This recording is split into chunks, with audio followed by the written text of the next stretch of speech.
来乡亲啊，继续来看咱这台中市的这个民众，最近行伫个路口，是毋是有发现迄扇青灯的小绿人变大汉咯？台中市交通局为着要保障行人的安全，最近伫个人潮较侪路口，甲行人专用的迄扇小绿人，为20公分，甲升级做30公分，互长辈时代会当看愈清、看愈明。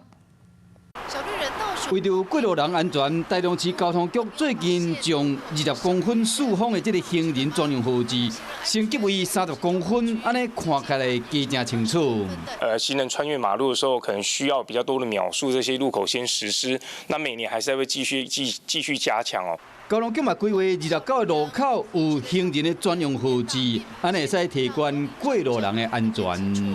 那这个我们就是针对像学校周边有些学童放学的时候，那如果你要到斜对角去，你可能要过2次的红绿灯，那要等的时间比较长。第二个，常常有时候大家抢快，就会这个闯红灯或是抢黄灯，那比较危险。 推动行人的交通安全，市府是双管齐下，伫人较侪路口打造友善过路人的交通环境。嗨，我是庄宇杰，想要看到更多的新闻内容吗？赶快订阅华视新闻的 YouTube 频道，并且开启小铃铛，跟着宇杰一起看新闻吧。